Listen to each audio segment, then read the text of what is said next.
I've been suffering from schizophrenia for almost 23 years now. In January of 14, I went to my GP saying that I was in distress, I was hearing the voices terrible, I was frightened to go out, etc. and I needed help. I said, could I increase my medication for another 50 mil? She said, you know more about psychiatric treatment than what I do. I'm going to refer you to your local psychiatric team. Then I was referred on to Pickup. It was about a 5-month wait.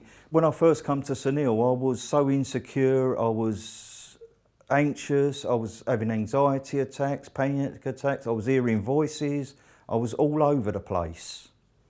What we done after quite a few sessions, we done a time scale, starting from childhood, going into adolescence, coming into adulthood, and then coming up to date and what we're going to do in the future, which was really helpful. It's given me more control over my mental health problems, and also it's given me a better understanding of my mental health problems and why I got it in the first place. Psychosis is a mental health condition characterised by unusual experiences such as hearing voices or holding beliefs that others consider unusual.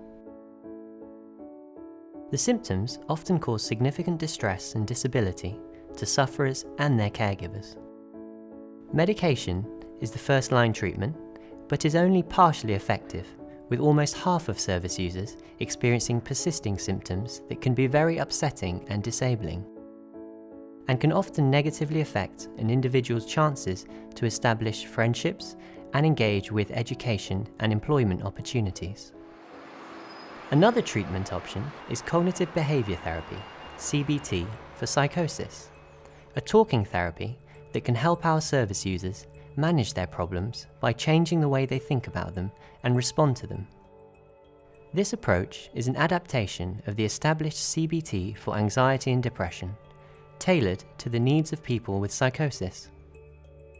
It intervenes with the psychological processes that are maintaining distress and preventing recovery, and helps service users to achieve personal therapy goals. Everyone's therapy is likely to be quite different, but most commonly we'll be working on specific instances, and from those looking to illustrate general principles, underlying themes about how I might live my life. I think it was about 14 years ago, out of the blue, I started hearing voices. I felt really just like it wasn't going to come together.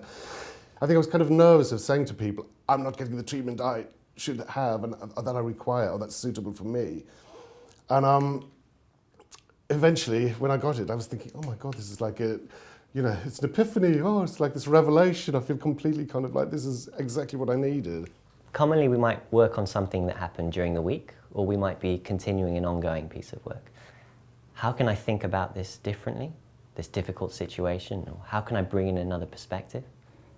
How can I be with this distressing or difficult experience most helpfully right now? How can I take action in my life in a direction that I care about and that is important to me? We hope that when people leave therapy and when their sessions are finished, they might have the ability and the skills and the tools to live life more consistently in line with what they want and the people that they want to be. Dealing with the issues of mental health for a relative, an only son, I've got a daughter, but an only son, one has aspirations for them for the future in terms of what we have achieved and they have yet to achieve. It's quite devastating to confront an issue or a situation which develops into what we now face. We have seen the great benefit that the input of someone externally with some tools and skills can use to, as it were, deal with things we perhaps as carers and family don't really understand. The techniques that my son were taught were very, what shall we say, practical, doable. He was able to think about the intrusive thought and then look to see how he might account for them, how perhaps it becomes invalid with the tools that he was given to use when those occurred. I think it took a little time for him to get to grips with the tool, but as he got more and more, and we also saw the benefit of the techniques that were being taught and used, it became something we didn't need to have to encourage Richard to do. He was doing it by himself.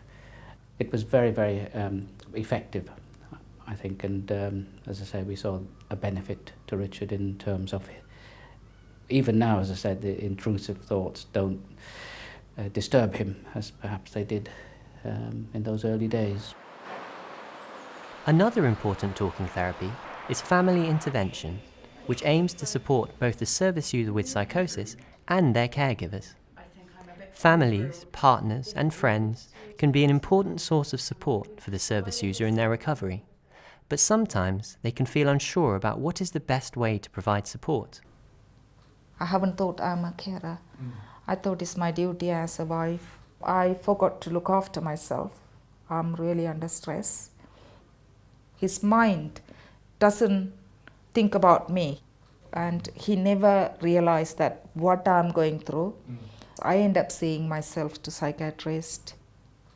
Finally, my psychiatrist said, even though if you are a wife, you are a carer. You have to find out somewhere people can support you. Me and my husband seen the psychiatrist.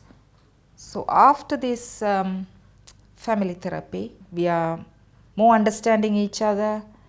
Then he identified me as a carer for him. We seems to be look after each other now. His life changed after the therapy. It's not 100%, but it's much, much better than before. Little bit of smile coming out of our life, happiness. I was at college, but I haven't been going lately. Family intervention sessions help the service user and caregiver in managing the day-to-day emotional and practical impact of psychosis. They can include sharing information about psychosis and practical ways of helping both service users and their families move forward in their lives.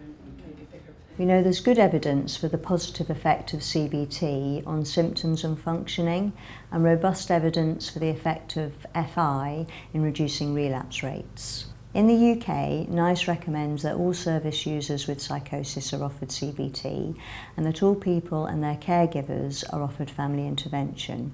However, despite these recommendations, access to these therapies is low in routine practice, with only about 10% of people receiving them and having to wait many months or years to see a therapist.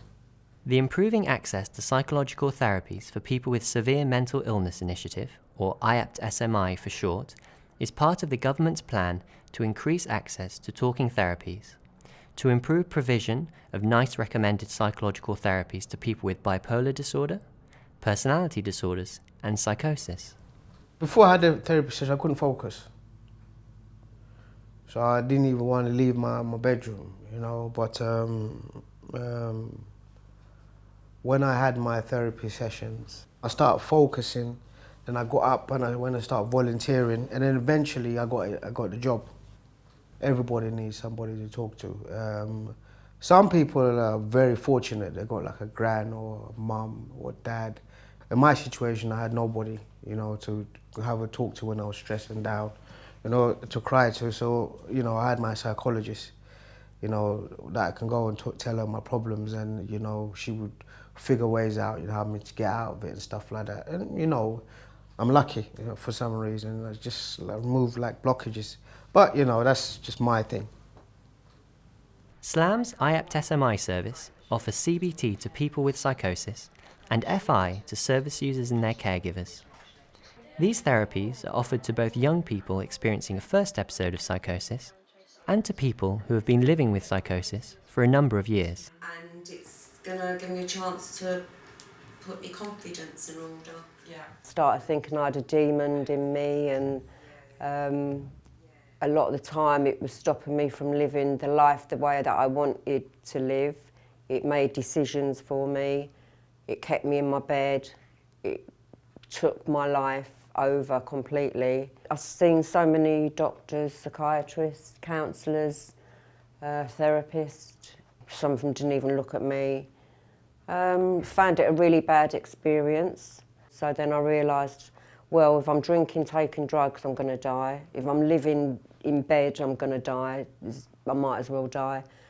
So I went to St Thomas's, and there was a doctor there, a psychiatrist, and he said to me he would do his best to get me help When I first started, I felt something was different.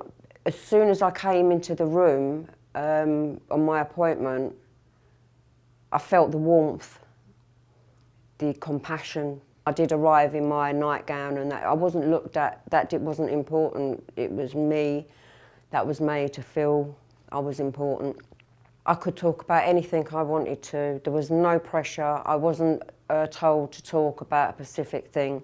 It didn't matter whether it was the beginning, middle, or where I was now in life. Whatever I chose to talk about, that's what we spoke about, which for me helped me open up about the dark things, because the trust came so quick.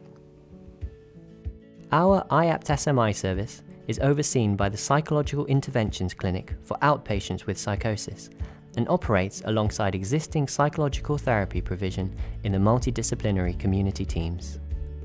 Our service offers CBT and FI as recommended by NICE with regular planned sessions over 6 to 9 months.